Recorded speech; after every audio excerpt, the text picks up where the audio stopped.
ini tuh menarik menurut saya karena di Inter Miami ada Messi. Iya, Messi harus ikut ya turnamen ini mau gimana pun caranya dia harus ikut. Main di grup stage aja per menang itu 2 juta US, 1 juta untuk draw. Jadi Inter Miami udah dapat 1 juta tuh buat David Beckham. Rumornya itu kan Steeler masuk gitu kan. Cuma ternyata kan sebelum Piala Dunia antar klub justru belum masuk nih gitu.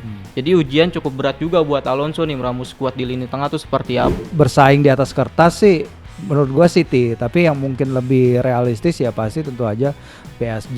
Luis Enrique bahkan latihan sekarang kan nggak pakai sepatu ya kan, kalau lihat nggak di iya jadi kayak dia ingin mendekatkan diri dengan tanah gitu katanya. Iya lucu banget. Mungkin kehilangan Modric walaupun umurnya bisa dibilang udah lumayan tua juga nih 39 tahun. Itu cukup kehilangan juga gitu, apalagi sampai saat ini kan Madrid belum dapat penggantinya. Tapi Tom lagi berpikir apakah sekarang waktu yang tepat di fase karirnya untuk bermain bagi Persija. Gue tahu Emmanuel arahnya. Petit. Gua tahu Pernah arahnya dari ini. Arsenal ke Barcelona dia mengakui karena perempuan. Gue tahu arahnya ini. Apakah? Hapner pindah ke Bali United itu pertanyaan. Hai, Locker Room balik lagi. Wah, senang banget hari ini kita balik lagi, Glenn. Langsung aja kita akan ngobrolin yang seru-seru di pekan ini. Tentunya salah satunya adalah Piala Dunia antar klub. Tapi gue juga pengen ngomongin nasibnya Justin Hapner. Bukan nasib percintaan, tapi lebih ke klubnya ya. Tapi nggak berdua dong. Nggak berdua. Kenapa gue kayak jadi netizen gitu ya? Lu netizen julid? Enggak ya.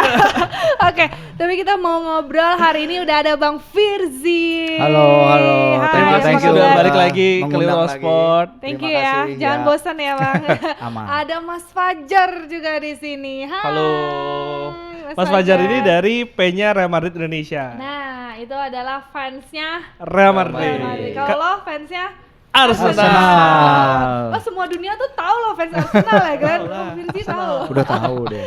Oke, langsung aja kita mulai dari Piala Dunia antar klub. Kita mau bahas yang menarik-menarik dulu nih ya, Bang Firzi sama Mas Fajar juga. Ini yang menarik mungkin yang kemarin dari hasil dulu nih. Kita ngomongin hasil Inter Miami versus Al Ahly. Ya. Ini tuh menarik menurut saya karena di Inter Miami ada Messi. Tapi kan Iya. hasilnya imbang 0-0 menurut Dan Mas Firzi itu. ya Messi harus ikut ya Messi turnamen harus ini ikut, mau gimana pun caranya dia harus ikut. Tapi nah Jadi kalau banyak sebenarnya kalau kita baca dari jurnalis-jurnalis Inggris, Eropa gitu ya, terutama ya mereka kan skeptis terhadap turnamen ini. FIFA cuman buat dapat duit aja, makanya mereka bikin turnamen yang berlangsung sekitar berapa 64 pertandingan gitu. Ini kan sama kayak Piala Dunia ya, jadi kan 32 tim, majority dari Eropa 12, di mana Eropa udah banyak banget pertandingannya.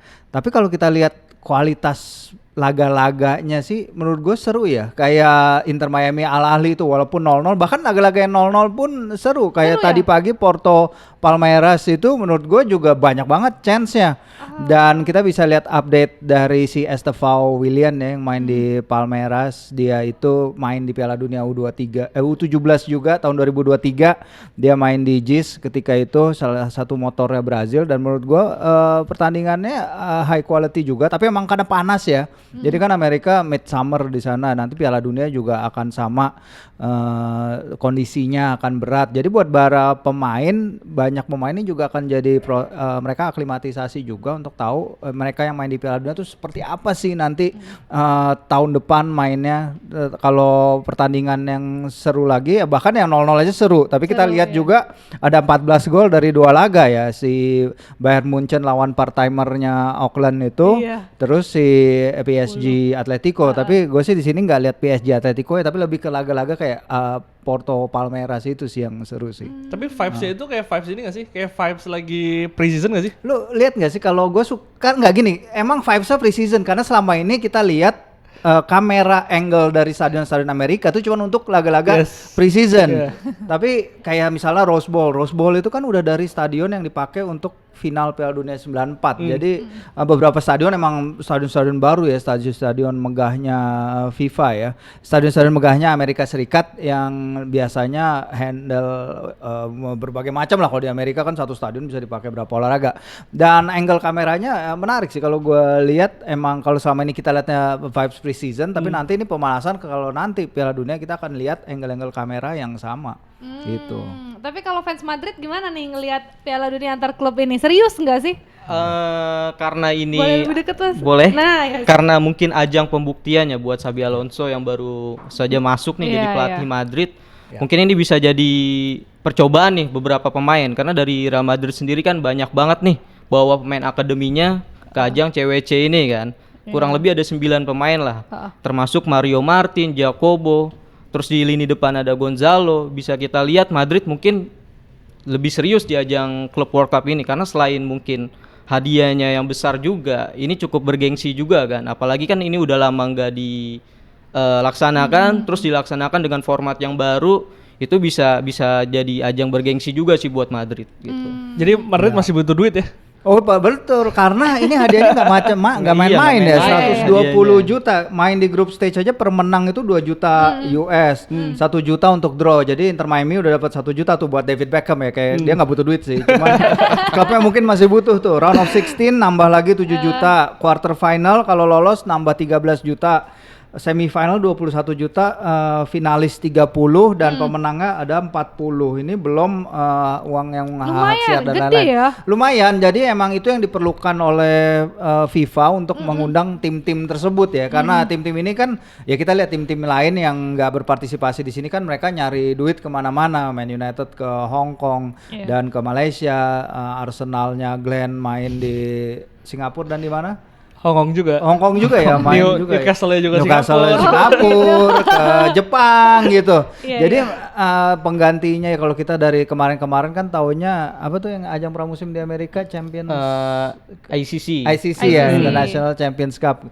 Ya sekarang ini banyak yang protes tapi menurut gua dengan tim-tim dapat uang hadiah segini ya mereka partisipasinya worth it, apalagi jendela transfer dibuka khusus kan sama FIFA untuk ini. Makanya Trent Arnold ditebus 10 juta dan kemudian Dan Huzin juga datang di City, apalagi borong 4 pemain. Dan menurut gua ya di turnamennya akan menarik karena kita akan ngeliat muka baru dari beberapa tim-tim kelas dunia. Real Madrid tentu semua orang pengen tahu kan Xabi Alonso mainnya kayak gimana, tapi Pep juga akan menghadirkan wajah baru City nih, rebuild mereka juga. Jadi menurut gua ya turnamen ini menarik dan jamnya buat kita ya friendly sih kalau gua bilang. Berarti turnamen ini menarik, akan banyak wajah baru, banyak yang penasaran juga akan seperti apa. Tapi kalau kita ngomongin dari grupnya sendiri, menurut kalian grup mana sih yang persaingannya paling ketat gitu, yang paling seru untuk kita ikutin? Mungkin kita sambil lihat ya kira-kira grup-grupnya mana. Sambil lihat mungkin aja Fajar. yang paling ketat, paling sulit diprediksi gitu, kira-kira ada di grup mana gitu kan. Tapi kan kalau kita dengar-dengar ada grup neraka juga ya Glenn? Ada grup neraka. Ada grup neraka ya? Real Madrid tuh salah satu masuk ke Grup neraka? grup neraka nggak sih, enggak ya? Enggak ya? Sebelumnya kan Madrid juga udah ketemu Pachuca ya di ajang Piala Dunia antar klub dan unggul 3-0 kalau nggak salah pada saat itu skornya. Jadi kurang lebih harusnya Madrid udah paham nih kekuatan Pachuca tuh seperti apa. Apalagi Salzburg juga salah satu tim dari Liga Eropa. Mungkin Al Hilal nih, takutnya Madridnya kepleset di Al Hilal karena kedua tim kan memang nggak pernah ketemu. Iya, nggak pernah Belum ketemu ya? sejauh ini nih. Apalagi Al Hilal juga dari Asia gitu kan. Jadi kalau kita lihat dari grup B mungkin ya, B kan ini PSG, Atletico juga lumayan, City dan Juventus juga ketemu di grup G. Mungkin ini Gua Bang Firzi? sih grup C sih karena menarik. Bayern ketemu Boca ya, Boca ketemu Benfica tuh menurut gue seru banget. Jadi Auckland emang sial aja bagi mereka, Kasian, walaupun 10-0 walaupun Auckland emang juara penguasa Oceania ya, mereka 12 dari 13 gelar Champions League Oceania terakhir mereka menang dan mereka partisipan konstan ya di Piala Dunia antar klub 13 edisi terakhir mereka ikut, kecuali edisi pandemi 2021 mereka nggak jalan. Tapi ya part timer kan, kipernya aja tuh apa pekerja di gudang farmaseutika gitu kan. Iya, gudang obat-obatan gitu. Jadi mereka harus ngambil cuti, pelatih mereka yang utama aja nggak ikut, dentist dia, dokter gigi nggak bisa, dia nggak bisa berangkat dari New Zealand. Beberapa pemain inti juga nggak dapet cuti dari kerjaannya sehingga mereka nggak bisa ikut. Tapi the chance untuk bisa bertemu Benfica, Boca Juniors, Bayern itu kesempatan sekali seumur hidup bagi kipernya. Kipernya mengatakan itu ya, walaupun dia kalah 10-0 dan respectnya buat Kompany ya dan Bayern Munchen, mereka nurunin pemain inti loh. Kirain pemain-pemain muda eksperimen, kagak lah. Berarti serius dong mereka. Sampai gol terakhir Thomas Muller aja masih ngerayain, kayak tepok-tepok di antara mereka, high five Dan ini ya bukti bahwa mereka memang Kompany mencari kemenangan di laga ini ya, the more the better, karena dia bilang kan ya kalau emang akhirnya it comes down to goal difference, mereka pingin pastiin mereka berada di posisi prima. Cuman ya itu aja sih kondisi pertandingan aja yang bikin beberapa pemain ini rada kesulitan karena panas banget. Karena panas banget ya. Tapi kalau lihat klub-klub Arab ini gimana sih Bang Fitri? Karena kan sebelumnya kan mereka jarang nih di edisi sebelumnya jarang untuk bermain di kompetisi selevel ini gitu. Iya, karena mereka juga, tapi kan dalam beberapa musim terakhir ya Liga Arab kan level of investasinya mereka itu mungkin top 5 di Eropa ya, ngalahin Liga Belanda pasti lah, ngalahin Liga Prancis kalau si PSG nggak belanja. Dan menurut gua emang ya saatnya mereka menguji gitu, karena di Liga Champions saja juga mereka nggak tiap kali mendulang kesuksesan. Al Nassr juga nggak setiap kali sukses. Sekarang kita lihat mereka grupnya siapa aja sih kalau si tim-tim itu, Dortmund, Plaza Ulsan, tidak si Urawa Reds ya kalau dari Jepang ya. Dari Jepang juga ada wakil. Menurut gue juga ya kita akan lihat aksi yang nggak kalah kompetitifnya sih dari mereka. Siapa klub yang paling lu pengen lihat atau mungkin bisa berbicara banyak lah di kompetisi ini selain klub Eropa ya? Selain klub Eropa tentu pasti. Kita kemarin ya kayak tadi Palmeiras seru, tapi gue pengen lihat Boca juga. Boca kan dalam beberapa tahun terakhir, River juga ada kan, River juga main kan ya, River lawan Inter kan. Sayangnya memang si siapa udah dibeli ya? Mas Tantuono itu kan wonderkidnya udah dibeli sama Real Madrid ya. Dia udah masih bisa main nggak sih? Masih bisa main di River ya. Masih bisa main di River. Dan ya itu sih yang benar-benar nama yang menarik perhatian ya, karena dia mecahin rekor gol termudanya juga si Javier Saviola di River.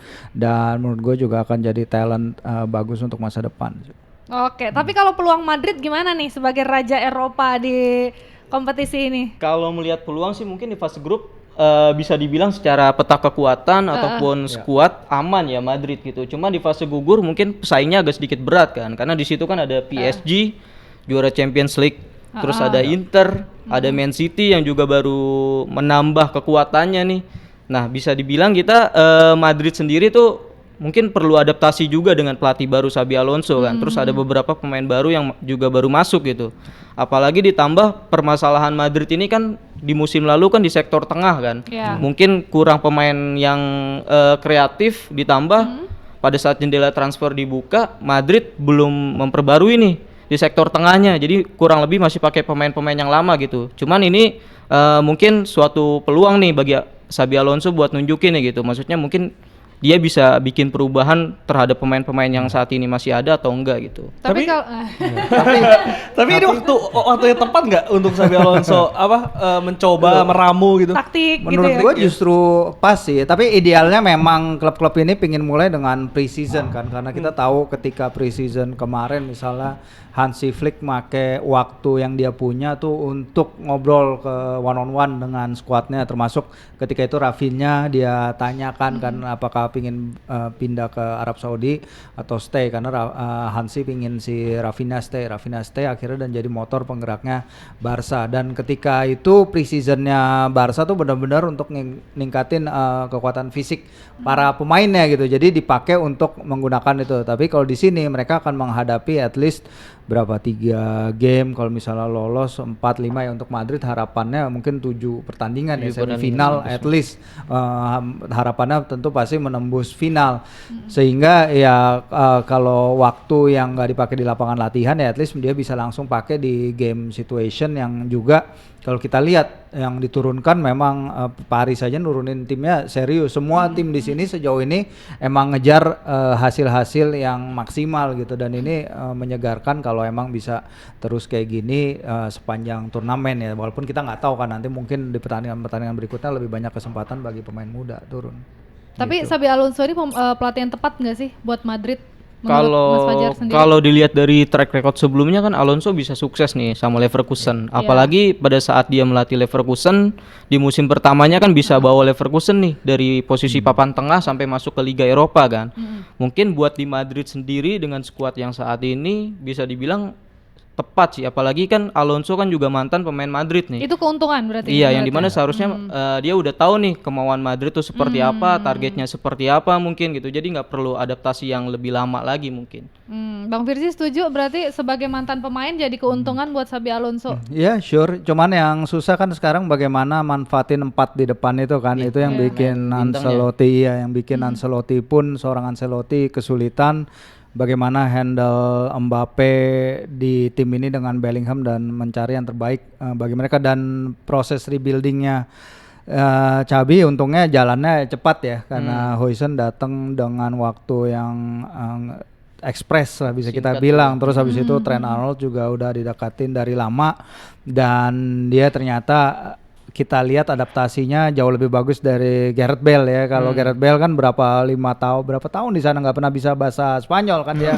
Sedangkan si ini langsung dalam pas press conference itu dia langsung ngobrol dalam bahasa Spanyol, dan katanya itu membuat kesan yang bagus kepada Florentino Perez dan media-media di Madrid terutama yang juga ganas ya, karena mereka kan tahu kan gimana tuh dulu Bale kan, tapi Bale orangnya kan bodoh banget ya. Dia main golf aja di rumahnya, bodoh banget. Yang penting di lapangan main dan tetap jago.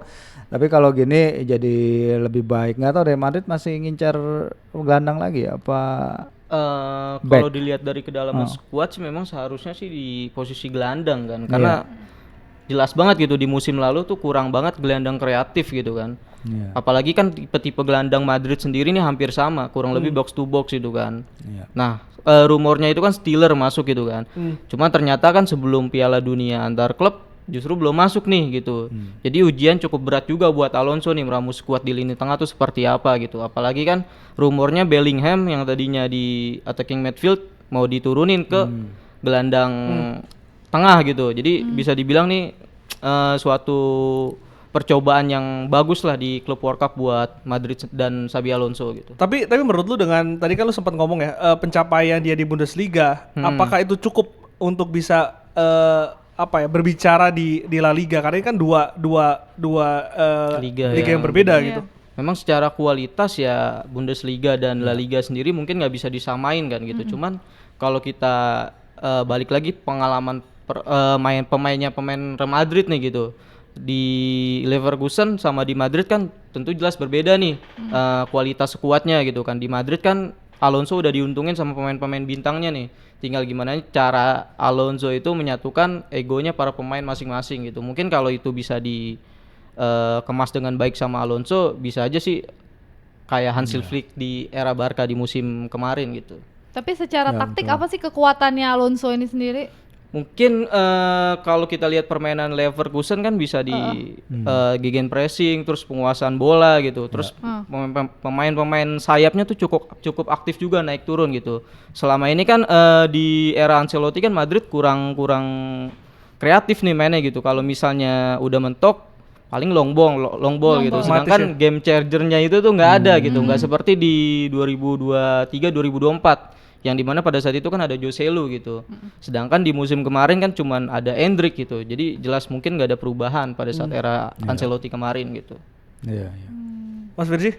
Ya kalau gue lihat sih sebenarnya Leverkusennya Xabi kan banyak main di wing tadi, benar ya, terutama asis-asisnya Grimaldo dan Frimpong. Kalau lihat permainannya, Wirtz juga ada di sana, tapi perannya juga gede gitu, dan dia mengandalkan big striker ya di sana, baik itu Schick, Boniface ya, penyerang-penyerang yang number 9 gitu. Kalau sekarang kan Madrid belum ada itu, kecuali sejak Joselu pergi belum ada lagi. Joselu pun waktu itu hanya tambalan aja kan semusim sebelum nyari Mbappe. Tapi Mbappe walaupun emang individually dia brilliant, tapi bagaimana bikin combination yang udah kerja sebelumnya dengan baik itu, trio Bellingham, Vinicius, Rodrigo, dan Rodrigo juga kabarnya akan dilepas kan ke timnya Glenn. Nggak tahu nih jadi beli apa enggak. Katanya sih mau stay. Katanya mau stay. Itu kan susah kan, Gyökeres ya jadinya ya. Dan ya kita akan lihat lagi di Mercato ke depannya gimana, tapi apakah dia akan mendatangkan pemain-pemain gratisan lagi seperti yang udah banyak dilakukan dengan Rudiger, Alaba, dan sekarang juga Trent Arnold. atau bayar nggak banyak, tapi Madrid juga dalam format rebuilding karena back mereka juga perlu penyegaran karena back itu kan ancur-ancuran kan dari musim lalu cedera berkali-kali. Militao bagus tapi ya nggak tahu dengan cedera dia berapa kali itu akan bertahan apa enggak. Siapa tuh ada satu backnya mau dibeli, nggak mau dibeli baru siapa Alvaro siapa backnya Benfica, iya itu ya dari Benfica ya katanya ya. Ya itu juga lagi diproses sama si Juli Kalafat itu ya si chief scoutnya, sehingga ya kita akan lihat rebuilding dia pasti nggak semusim ini, pasti akan dalam 2-3 tahun ke depan bener. Tapi ya Perez kita tahu sendiri apakah dia akan bersabar berapa lama terhadap Xabi. Seharusnya sih nggak masalah ya karena itu pilihan dia dan mantan pemain yang hebat juga, apalagi kalau nanti ternyata kehadiran Xabi Alonso bener-bener nih bisa bikin Zubimendi akhirnya batalin pindah dari Arsenal. Katanya ini udah gedekan, saya udah dari sebelah sana tapi nggak sah nih. Nggak sah. Katanya nunggu Juli kan biar masuk ke PSR-nya tahun depan kan, siklus berikutnya PSR. Tapi ya nggak tahu kabarnya karena Zubimendi pengagum ini kan Xabi Alonso dan pernah barengan juga dari Sociedad itu nggak pernah. Oh Xabi itu juniornya Sociedad. Iya. Pernah jadi pelatih juniornya. Bang, tapi kalau lo tadi kan sempat ngomong ya soal kebintangan ini yang perlu dikontrol di Real Madrid. Ancelotti berhasil melakukan itu. Dulu Zidane mungkin kebintangan itu bisa membuat pemain ini tunduk tanda kutip. Nah dengan nama Xabi Alonso, apakah cukup untuk bisa mengamankan ruang ganti dari Madrid yang bertabur bintang? Iya itu kan yang jadi pertanyaan besar sebenarnya kan, karena kemarin kelihatan banget nggak works pertama, nggak works di bagian depan. Sebenarnya dari musim lalu kan emang udah aman ya kalau menurut gue sih. Gue lihat Real Madrid mainnya udah aman banget dengan Bellingham main sebagai di ujung diamondnya itu udah aman banget. Dia jumlah golnya luar biasa banget, penampilannya juga banyak banget yang muji. Tapi ya kita tahu Madrid dan Perez emang dari awal dari dulu banget kan emang udah ngejar Mbappe kan. At least udah dalam 3-4 window mereka ngejar, bahkan ngasih tawaran yang 170 juta itu kan yang akhirnya ditolak sama PSG sempat. Tapi akhirnya udah dapat dan akhirnya merusak keseimbangan yang udah ada sebelumnya di lini depan. Nah, sementara Alonso beberapa media sih awalnya bilang dia akan main 3-4-3, tapi sekarang katanya 4-3-3 ya mau main ya. Jadi artinya akan sama ke format tahun lalu ya Ancelotti. 3-4-3 berkaca sama permainan saat di Leverkusen. Iya. Makanya, tapi apakah kita akan lihat karena 3-4-3 artinya Vini sama Mbappe lagi-lagi mentok di satu posisi karena Mbappe itu ya kalau ditaruh di depan offside mulu. Lawan Barca kan offside mulu. Iya. Ya itulah yang di antara mereka itu yang harus di sort out, tapi dengan kehadiran Trent ya kita tahu jumlah asisnya kan gila banget, apa yang bisa dia hadirkan, bola-bola diagonal itu yang dulu sering sama Toni Kroos kan sekarang mungkin nggak ada ya, yang makanya yang lu bilang tadi benar-benar gitu. Tipe destroyer apa number 8. Ceballos pun kalau main kadang dia mainnya bagus itu cedera hilang naik turun bener. Ceballos ya segitu aja Ceballos. Nah kita akan lihat ke depannya sih bagaimana, itu yang menarik sih. Tapi Bang Firzi ngelihatnya kalau Madrid ini sendiri nanti di kompetisi ini yang akan jadi penantang terbesarnya siapa? PSG nggak?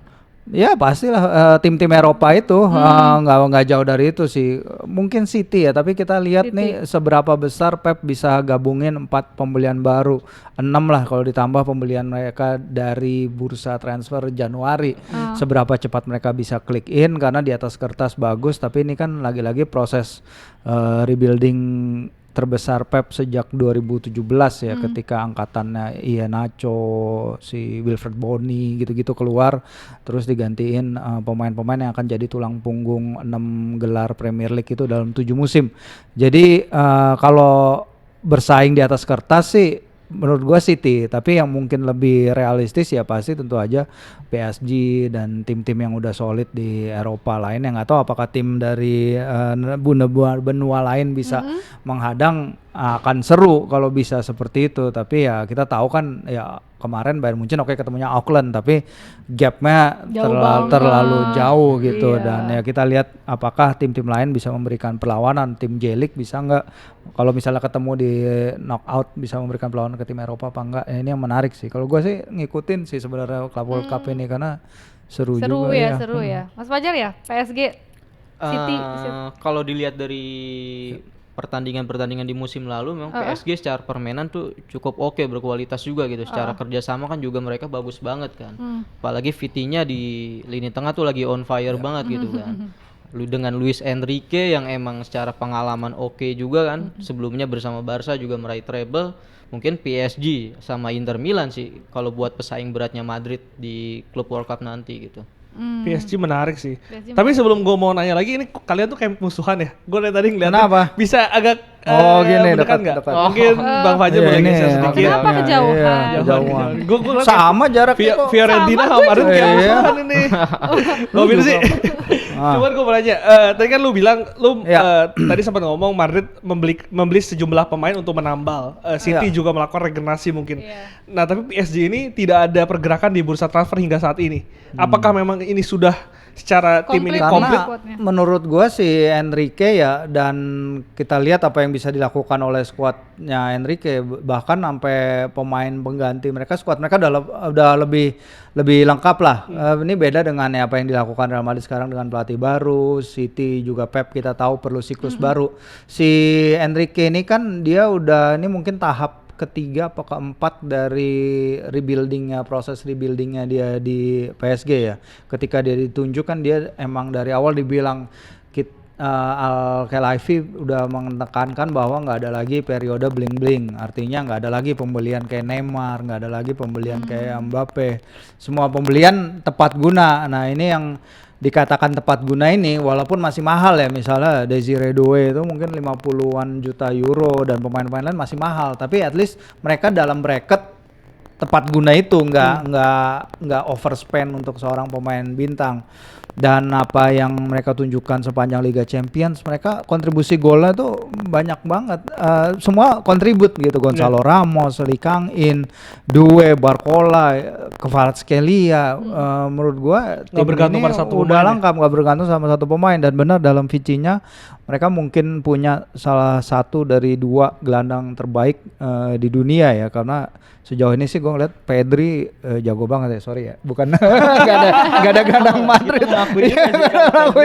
Iya, Pedri, Vitinha itu mungkin top 2, top 3 lah di Eropa sekarang ini, bahkan di dunia. Kalau gue lihat ya emang mungkin mereka menambal lini belakang, tapi kayaknya emang dari berita-berita yang beredar belum ada konkret atau pendekatan lagi siapa yang Enrique inginkan setelah jadi juara Liga Champions ya. Mungkin mereka juga konten dengan skuad yang ada sekarang ya.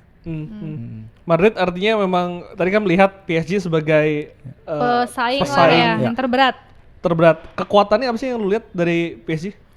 Kalau kita lihat pertandingan di final lawan Inter Milan di kemarin, itu kerjasamanya sih mas. Dari secara transisi kan mereka tuh cepet banget itu, kayak Kvarat, terus Doué, sama termasuk Dembele itu transisinya di lini depan bagus banget gitu kerjasamanya.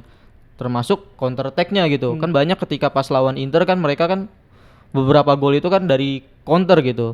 Dan mungkin itu salah satu yang bikin Madrid kesulitan ya itu. Secara PSG itu secara kualitas permainan udah oke, secara kerjasama udah oke, sedangkan Madrid masih perlu adaptasi nih dengan pelatih baru dan beberapa pemain barunya gitu.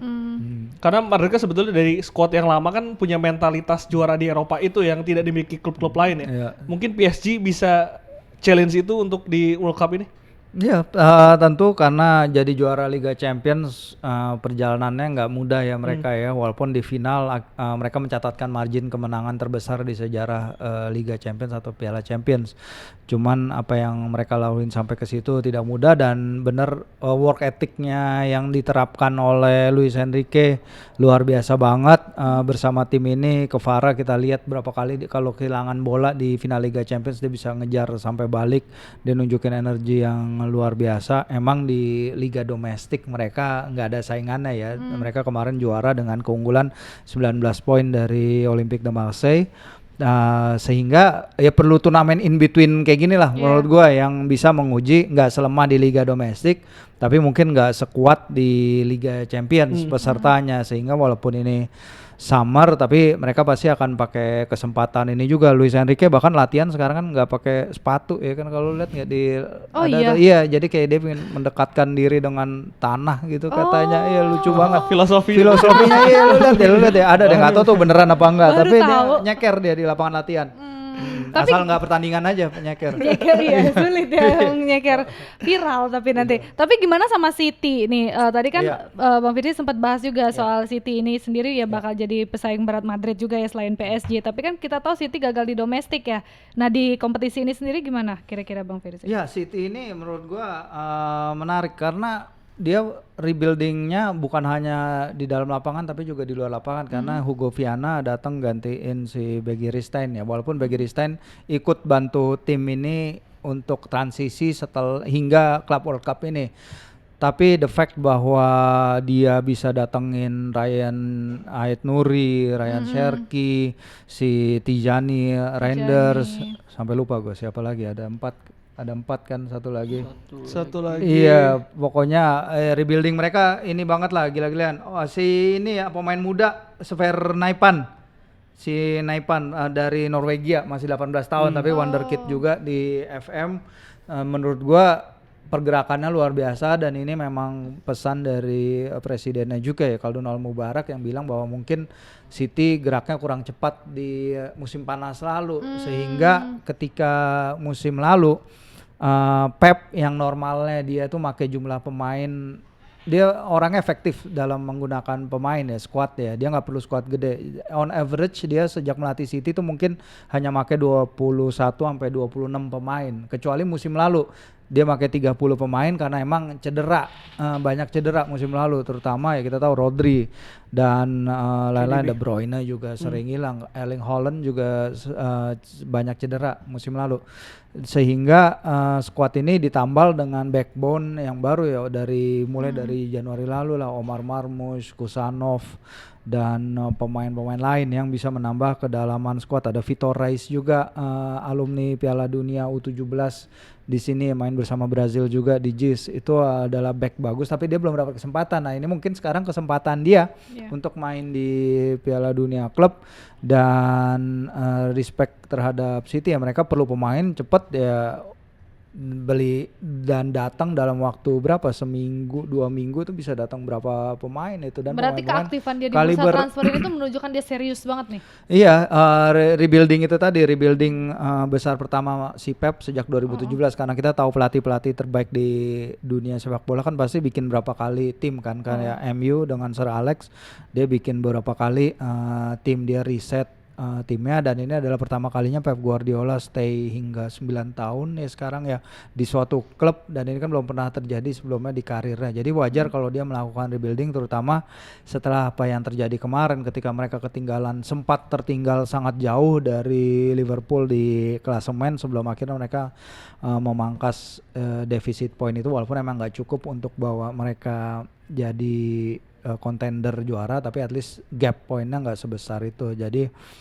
menarik juga bagi City pergerakannya ini tuh, kalau gue bilang ya efisien banget, mereka nggak ada rumor apa-apa, tiba-tiba Cherki datang. Cherki kita lihat main lawan Man United jago banget tuh anak, dan dia emang udah dari berapa tahun terakhir stole the spotlight ya di bersama Olympique Lyon, pemain muda kidal, pemain yang luar biasa. Dan juga Ryan Ait Nuri kita lihat di Wolves, kontribusinya gila banget, mungkin dia konsisten juga 35 pertandingan gitu dia jadi starter, dia hampir gak pernah absen cedera. Pemain-pemain yang solid yang bisa mengangkat tim ini ke next level. Jadi bukan soal harga lagi ya, karena kalau City kan kalau bisa beli pemain tuh harganya tinggi. Ini sebenarnya kalau kita lihat harganya nggak mahal-mahal banget. Betul, ya betul. maksudnya buat level City ya. Cherki itu mungkin 34 juta pound, Ait Nuri juga segitu. Bagi City itu receh lah, mereka lepas satu pemain akademi aja bisa 40 juta. Nah, ini kabarnya juga si Jason McCarthy ya, ada gelandang dia itu juga akan dilepas, kapten timnas U21 Inggris nih yang lagi main sekarang di Euro U21 apa ada turnamen gitu sekarang. Euro ya.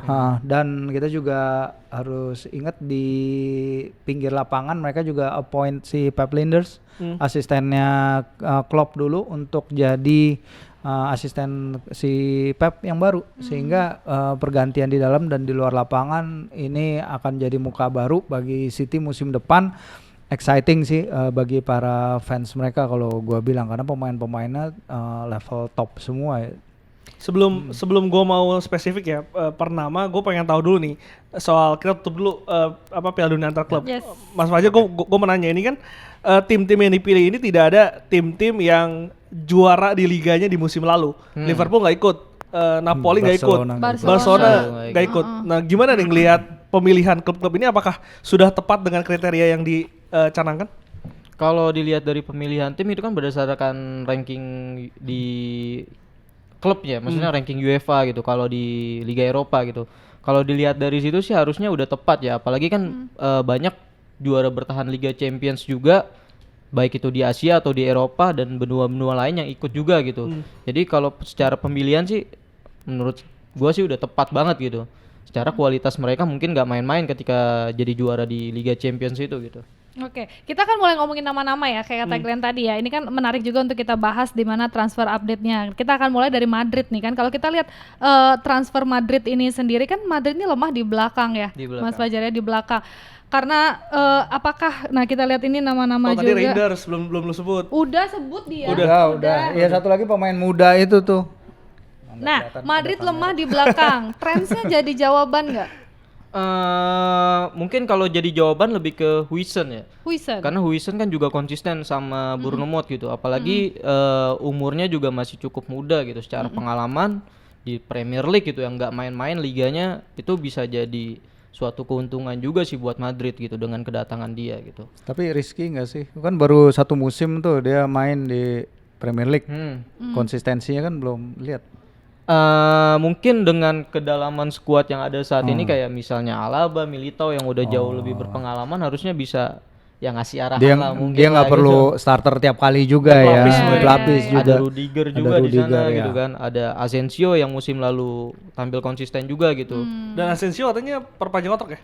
Asensio perpanjang kontrak 2029. Tapi agak aneh ya, FC Bournemouth ke Madrid itu kan bukan transfer yang biasa terjadi gitu. Juventus, Bournemouth, si Real Madrid gitu. Dan ya karena dia milih, dia bisa membela beberapa timnas kan ya. Sebelum akhirnya di Spanyol kan. Belanda, iya, Spanyol sama Belanda kan. Akhirnya di Spanyol manggil dia cepet-cepet kan supaya bisa main membela.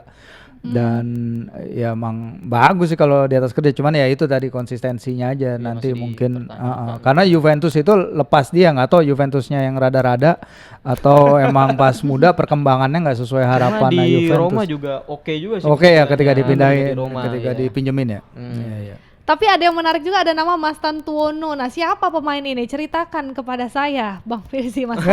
Dia tuh pemain baru dia tuh. Tahu nih. Mungkin kalau di level River Plate ya cukup bintang juga gitu, walaupun usianya baru 17 tahun dan 17 tahun ya? 17 tahun sempat bermain juga di Piala Dunia gitu kan.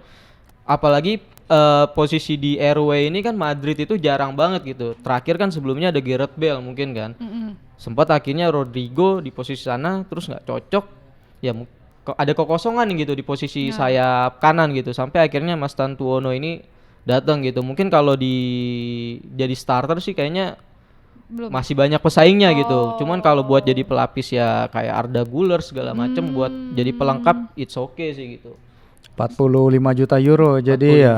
Jadi fee totalnya katanya 63 juta euro, 45 buat River Plate, 18 juta buat Spanish Tax Authorities, badan pajak Spanyol, dan asosiasi player serta Federasi Argentina dapat juga katanya. Sehingga ini akan jadi penjualan terbesarnya River Plate setelah ngelepas Enzo Fernandez ke Benfica ya tahun 2022. Ketika itu 44 juta euro. Pemain asal Argentina tapi punya paspor Italia ya. Nah, neneknya dari Italia sehingga dia pemain dia bisa main di membela beberapa klub di Eropa, masih bisa milih. Tapi kayaknya Argentina sih ya udah pasti ya. Mas Fajar, cuma kalau lu lihat kan musim lalu lu kehilangan Toni Kroos di lini tengah, dan juga musim ini ada Luka Modric yang katanya ke Milan nih. Ke Milan rumornya. Nah, ya rumornya itu akan mengguncang tim lu di tengah nggak sih dengan kehilangan Modric ini, atau memang sudah musim lalu itu sudah terbiasa tanpa Modric di tengahnya Madrid? Mungkin kalau kita bicara lini tengah kan sebenarnya banyak juga nih pemain. Cuman balik lagi tipenya kan hampir sama semua kan, kayak Valverde, Tchouaméni gitu. Termasuk Ceballos yang performanya naik turun nih gitu. Mungkin kehilangan Modric walaupun umurnya bisa dibilang udah lumayan tua juga nih, 39 tahun. itu cukup kehilangan juga gitu. Apalagi sampai saat ini kan Madrid belum dapat penggantinya nih gitu. Rumornya kan memang dari Steeler kan masuk gitu. Cuman sampai saat ini kan belum ada gitu kan. Kalau berkaca di musim lalu, terus pemain lini tengahnya sama, ya mungkin Alonso punya PR yang cukup berat juga sih gitu buat siapa nih pemain kreatifnya gitu setelah kehilangan Toni Kroos gitu kan. Siapa Bang Frizi? Siapa ya? Mau gue lagi mikir siapa yang bisa gantiin ya Siapa kalau bisa gantiin? ini kreatif. Kalau buat Di tengah. di levelnya Kroos mungkin agak susah.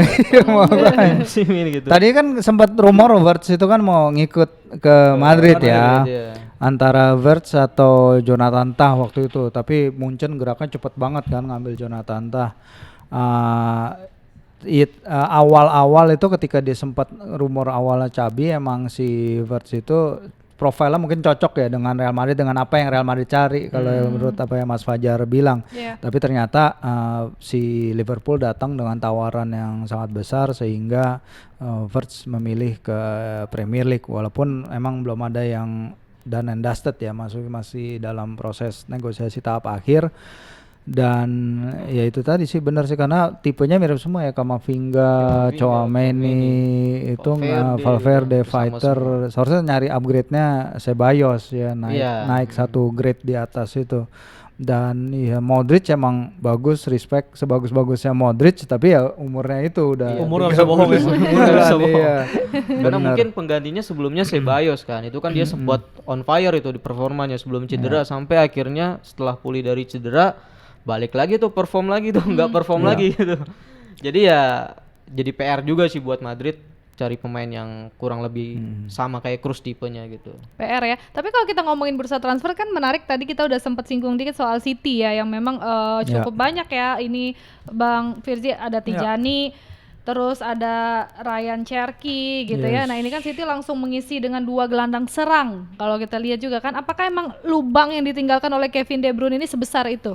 Dan apakah De Bruyne itu yang membuat City tampak goyang di musim lalu? Ya pasti, karena kita lihat berapa kali De Bruyne ketika dia balik dari cedera pun dia kontribusinya besar ya, gol, assist, bahkan gol-golnya itu penting banget di dalam menjaga momentumnya City yang akhirnya hilang beberapa musim lalu. Tapi memang ada yang nggak benar juga di City menurut gue ya, kayak si Jack Grealish itu kan kehilangan banget touch-nya, entah kenapa ya.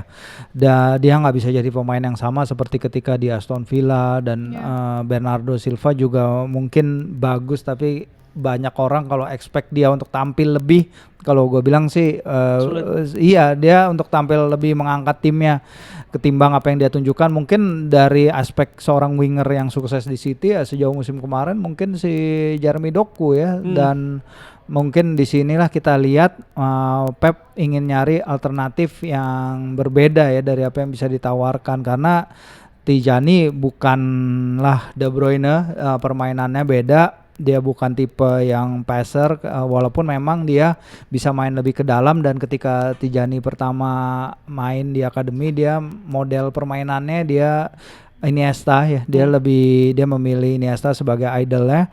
Nah cara bermainnya seperti itu juga, tapi kita lihat dia musim lalu MVP di Itali karena goal getternya ya, apa yang dia bisa dapatkan dari lini kedua, finishing yang dia bisa lakukan keren banget sepanjang musim lalu.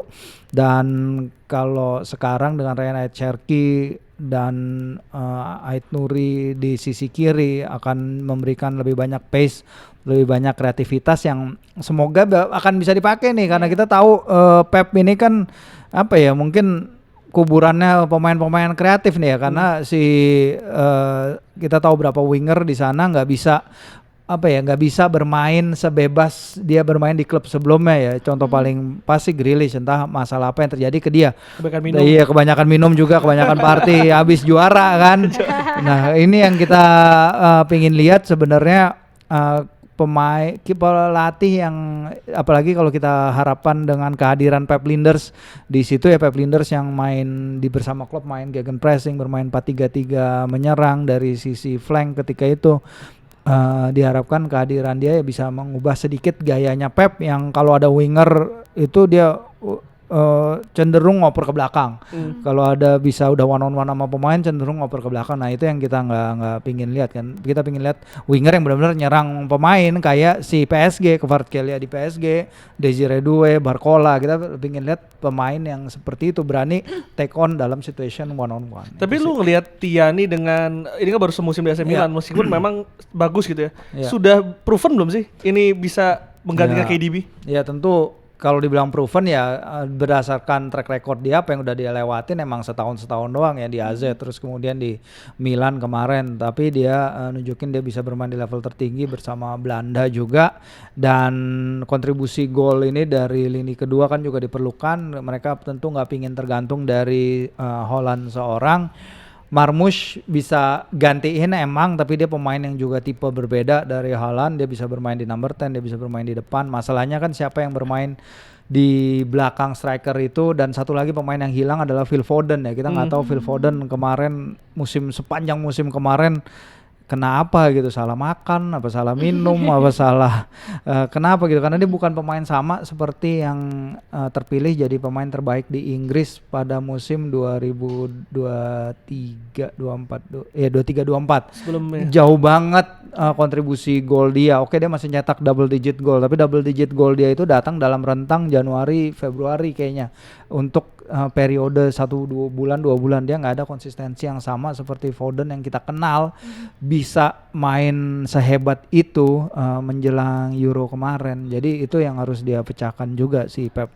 Bagaimana cara implement Foden agar bisa bangkit lagi kayak dulu sih. Dan yang menarikin kemarin itu ketika Reinders itu diumumkan ada Eliano Iya adeknya. ikut ya. Ada ya? Ada katanya. Di mana? Ada Ikut tanda tangan kontrak. Tanda kan? kontrak foto. Oh iya. Ya dia adeknya, istrinya, mama papanya ikut semua. Ikut semua. Sama babynya. Itu kalau ke timnas Indonesia berarti belum. Kayak Trent Arnold juga ketika ketika diumumin juga datang semua kan, pacarnya, keluarganya. Satu keluarga kan ikut. Iya, kenapa kalau ke timnas tadi? Kalau ke timnas kan belum bisa main di Inggris ya. Kenapa? Iya nggak sih, kalau misalnya lu join timnas Indonesia karena ada regulasi yang nggak bisa kan. regulasinya itu iya sih, kecuali Elkan ya, karena Elkan kan udah main terdaftar sebagai homegrown ya. Berarti udah bener ya? Udah benar. Udah bener ya? Gua nggak ngomong ya. Itu Gina yang ngomong ya. Lo jawab. Jangan jebak saya. Saya tidak mau dihujat ya. Awas lo. Oke, kita masih mau ngomongin transfer atau kita move Boleh, kita ngomongin transfer dulu. Ada beberapa juga transfernya masih rumor. Tapi yang menarik juga, gue tuh suka sama, gue kan suka sama Jude Bellingham. Jadi kan, Kenapa lu suka? suka aja, suka seliweran kan di sosmed, terus cakep juga nih. Terus, ayo kita bahas adenya, tapi bukan bahas dia ya, bahas adenya ini kan yang Joe Bellingham ini kan dari Sunderland ke Dortmund. Ini kalau Bang Firzi kata apakah bisa sesukses kakaknya?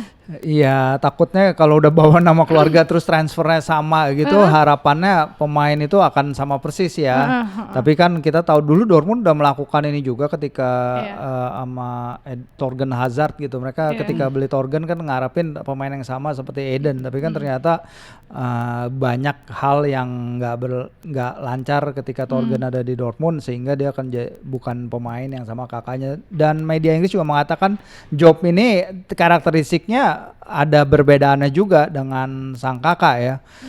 Mungkin nggak semobile dia, nggak sedynamic si Jude, perkembangannya juga pasti berbeda, tapi the fact bahwa si Dortmund percaya bahwa Job akan bisa mengikuti langkah kakinya si Jude, ini ada bukti bahwa mereka percaya pemain yang dari kasta kedua Inggris, walaupun emang mainnya bagus banget ya bersama Sunderland, termasuk membawa mereka promosi untuk kali pertamanya sejak 2017.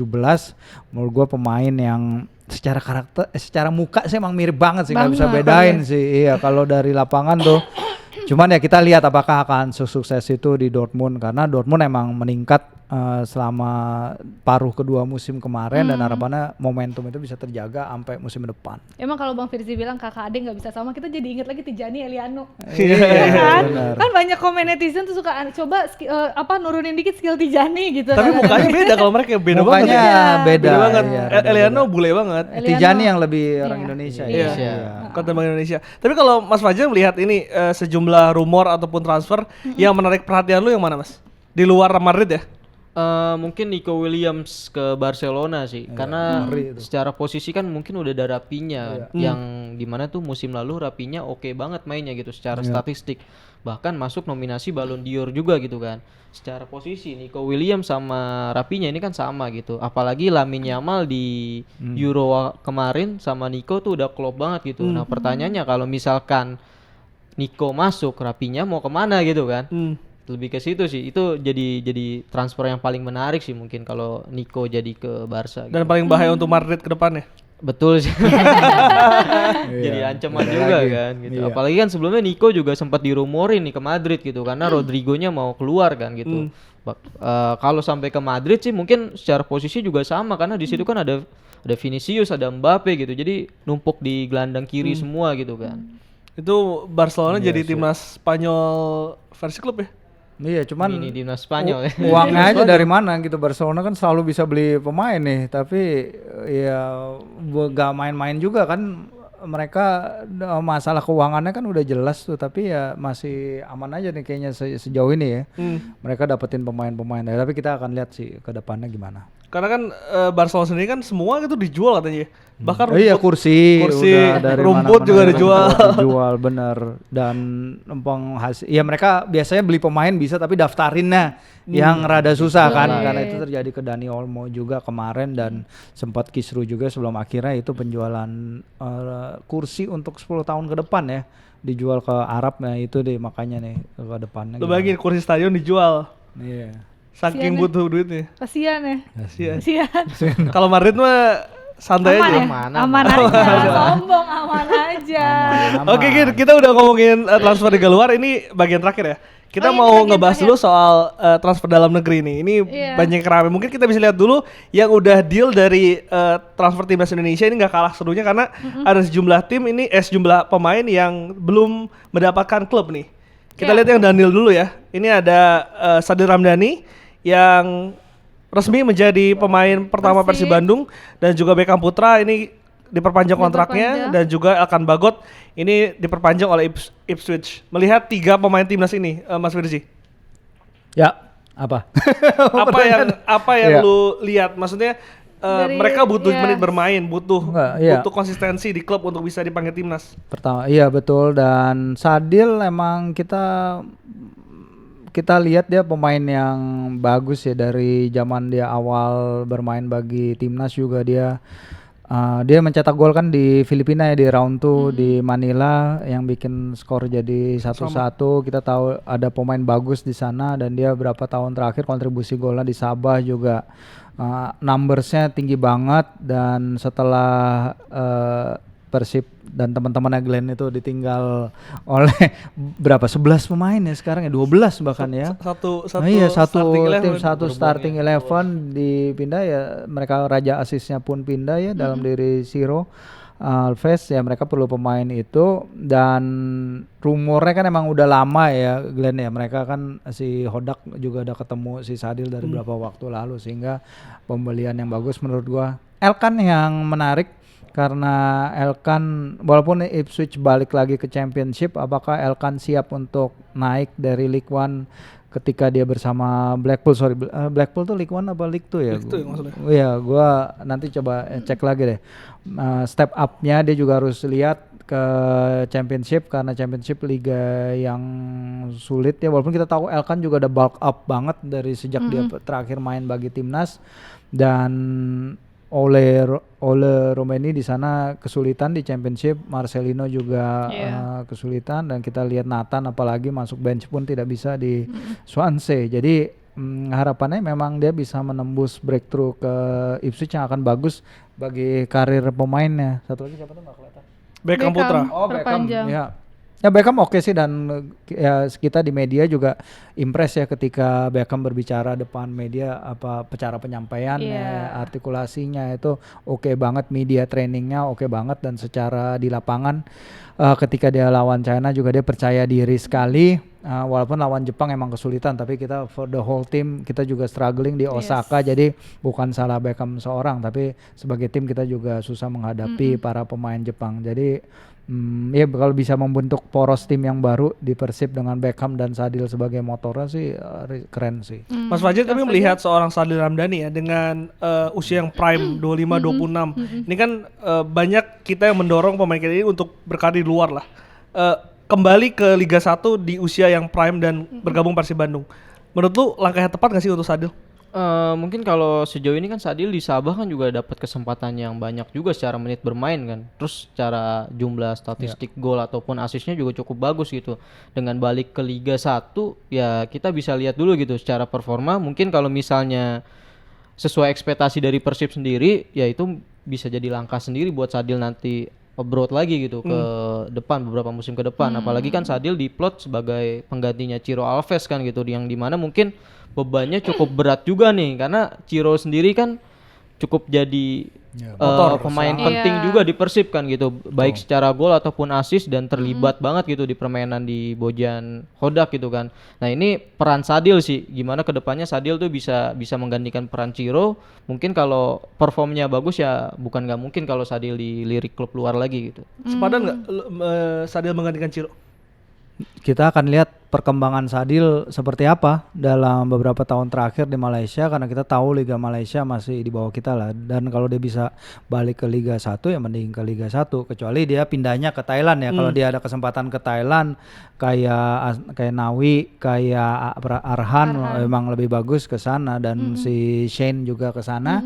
Tapi kalau emang dia bisa balik ke Liga 1 dan membentuk poros baru bersama Persib, main di playoff ACL 2 ya sekarang Persib harus lewat playoff dulu sebelum masuk ke group stage dan menambah kedalaman di situ, karena kita kan ujung-ujungnya juga tetap ingin menaikkan ranking Liga 1 ya Glenn ya, di kompetisi antar klub Asia. Sekarang kita number 25 ya di bawahnya Asia.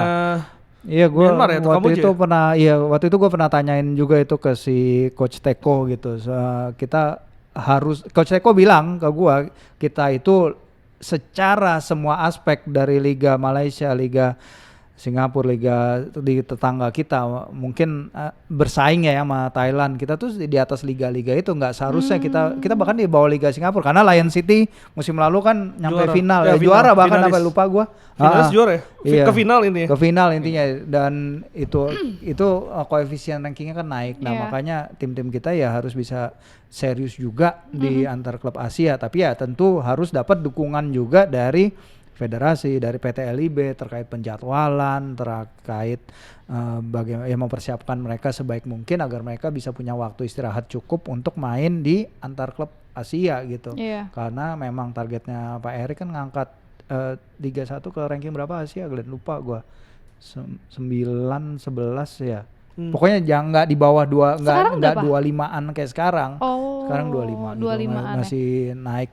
Harapannya jadi jauh lebih tinggi dari sekarang. Tapi sebelum kita ngomongin nasib yang di awal, gue bilang tadi ada Hubner dan lain-lain, gue penasaran sama lo Glenn. Lo ngelihat transfer Persib nih gimana nih? Ada Sadil, terus lo ngeliat Beckham diperpanjang. Menurut lo gimana? Yang satu hal yang perlu digarisbawahi adalah Bojan Hodak ini belum pernah membangun tim. Dia belum pernah rebuilding. Belum pernah rebuilding karena back to back ini yang berhasil diraih itu memakai ingredients dari Mila dan juga Ren Albert. Dan saat ini dengan usia pemain yang sudah cukup lumayan senior dan kontraknya juga katanya kata Kang Adit kan pada habis nih. Dan ketika juara itu kan pasti harganya akan lebih tinggi kan. Nah ketika ini dilepas sebetulnya menurut gue waktu yang tepat. Di saat supporter pun musim depan mungkin tekanan untuk juaranya tidak sebesar kemarin gitu. Karena udah back to back juga kan. Back to back ya. Jadi memang ya regenerasinya memang harus dilakukan sekarang. Gitu sih. Menarik. Kita akan bahas pemain-pemain timnas kita yang free agent ini ya sekarang. Ada Hubner, Tom Hai, ada Strike juga ya. Ini kira-kira kalau kalian ngelihatnya kemana mereka akan berlabuh? Apakah memang Liga 1 adalah pilihan yang tepat?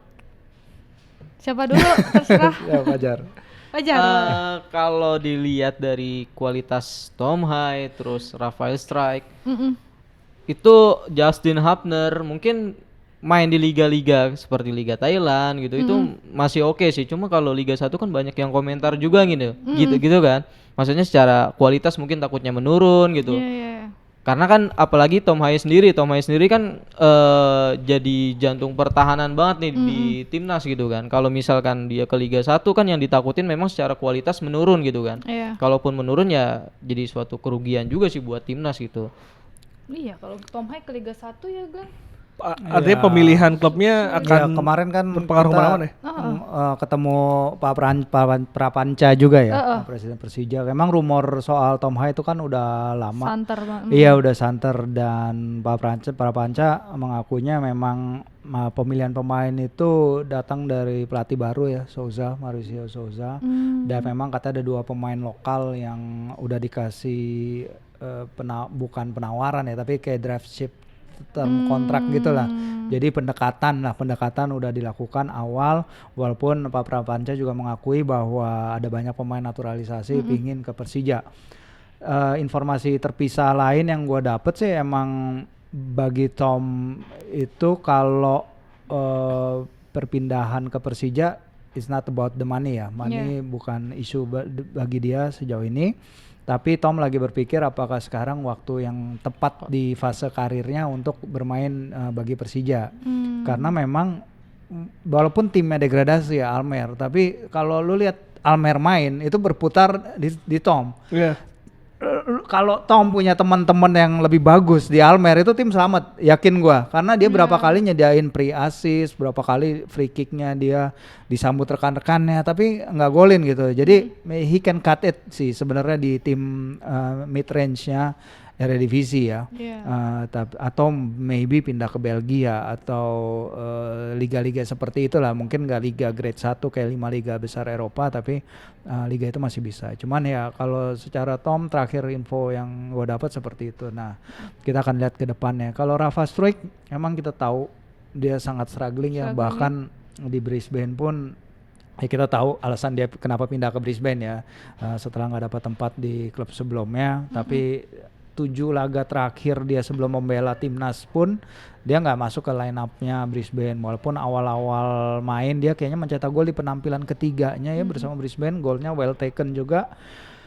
Tapi kita lihat dia di Piala AFF pun struggling ya, ketika lawan Laos, lawan siapa lagi kita di grup Filipina itu dia juga struggling. We expect more, kita expect ketika itu Rafa akan jadi cheat code ya, main di Piala AFF. Ternyata enggak juga, dan ketika itu saya tanya juga ke Coach Shin kenapa, apakah you feel let down gitu oleh penampilan Rafa di Piala AFF, dan dia ketika itu bilang alasannya Rafa capek setelah perjalanan jauh dari Australia. Nah, oke, kalau memang alasannya seperti itu, oke ya. Tapi kalau kita lihat, kita tentu expect more. Kita tahu apa yang Rafa bisa hadirkan ya di Piala Asia U23, kontribusinya luar biasa. Golnya lawan Korea Selatan ya, yang dapat bola dari Jenner ya. Itu respect, kita tahu dia bisa mencapai level itu, dan gua harap benar-benar Rafa bisa mencapai level seperti itu. Kalaupun dia bermain di Liga 1, why not gitu, karena at this stage of his career yang dia butuhkan memang game time gitu. Nggak apa-apa kalau main di bersama tim-tim di sini, apakah itu Bali, apakah itu Dewa, apakah itu Persija. Menurut gua itu akan beneficial juga bagi dia ketimbang memaksakan diri di liga balik ke Eropa misalnya tapi nggak dapat game time. Sama aja, karena kita butuh Rafa main. Karena sama kayak kita butuh Nathan main, kita butuh Justin main. Justin dia main di Under 21 Premier League ya, dia bahkan kaptenin Wolves, tapi bahkan itu pun nggak cukup bagus untuk nembus tim utama Wolves yang memang sulit. Dia pernah sekali masuk bench ke Premier League. Lawan Arsenal. Lawan Arsenal ya, kenapa sih harus disebut Arsenalnya? Iya, tapi ya kita lihat emang levelnya tinggi banget ya. Harapannya si Justin kalau bisa dapat pindah ke Jepang lagi, Cerezo emang dia susah, kesulitan juga ya, sama seperti Sandy juga sekarang kesulitan di Yokohama, struggling juga walaupun awalnya juga jadi starter. Tapi yang bagi gue ya seperti yang dari awal gue tanyakan ke Coach Patrick di konferensi pers pertamanya, game time itu penting untuk para pemain kita. Performa juga. Performa terbukti juga ya dalam beberapa pertandingan terakhir pemain yang main Ricky Kambuaya, Beckham buktiin di laga lawan China mereka bisa kok compete di level segitu ya. Walaupun kita jangan ngomongin laga lawan Jepang dulu lah. Jepang kan udah jauh banget levelnya iya. Tapi kalau untuk lawan tim ranking 180 dunia, we can still main lawan mereka. Menurut lu Strike apakah masih punya harapan? Maksudnya dengan ini kan usianya masih cukup muda tapi memang sangat decline-nya tuh kelihatan banget ya dibandingkan dengan awal-awal dengan Sintayong.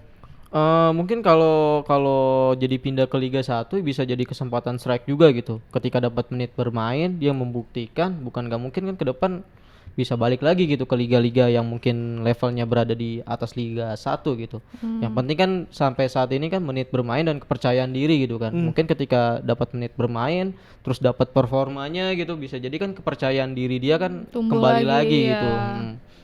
Karena kita nggak mungkin harapin oleh Romani terus-terusan gitu, pasti kan harus perlu penggantinya.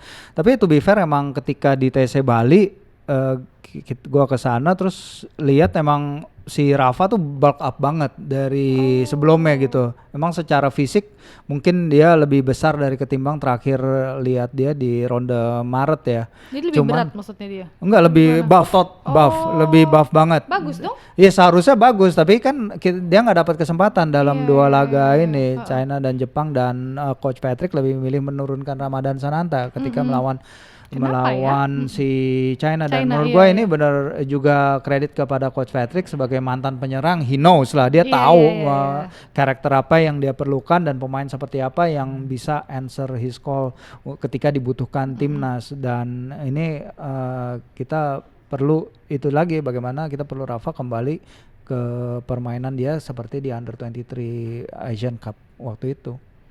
Pertanyaan terakhir ini. Pertanyaan terakhir. Oke. Bang Wirji, Emmanuel Petit kan pernah ke Barcelona ya? Pernah pindah ke Barcelona karena cinta. Siapa? Emmanuel Petit. Gue tahu Emmanuel Petit. Iya. Pernah dari Arsenal ke Barcelona, dia mengakui karena perempuan. Gue tahu arahnya ini. Apakah Hubner pindah ke Bali United, itu pertanyaan.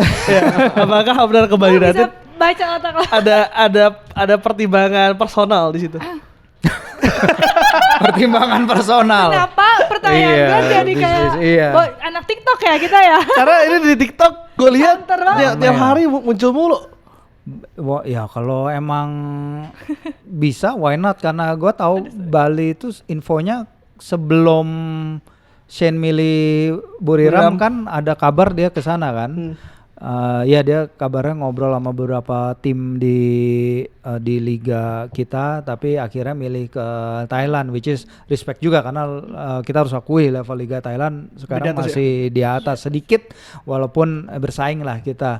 Cuman secara penyelenggaraan dan lain-lain ya kita tahu. Tapi kalau misalnya Hubner ke Bali ya kita harus realistis juga, mungkin levelnya Justin ya ketimbang dia maksain di Eropa tapi jadi cadangan abadi gitu. Gue sih mending mereka main bagus juga di kita, karena memang kabarnya beberapa klub Liga 1 kan juga ingin mendatangkan pemain naturalisasi kan, dan kebetulan ini ada pemain-pemain yang lepas kontrak, which means mereka nggak akan beli pemain, nggak perlu untuk keluar duit, nggak perlu beli sisa kontrak, mereka bisa main juga di liga kita, why not?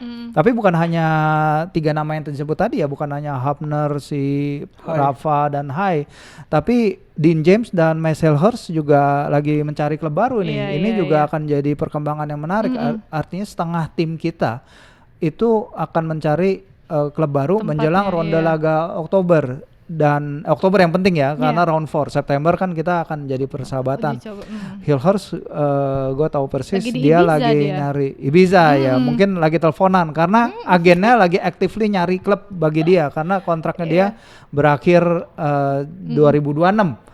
Sehingga walaupun dia lagi ngecil ya di klub beach club, tapi dia actively mencari klub. Ini gua tahu banget. Sementara Dean James juga kabarnya akan pindah ke Yunani bersama AEK Athens, sehingga dia akan meninggalkan Go Ahead Eagles walaupun dia menjadi juara di sana.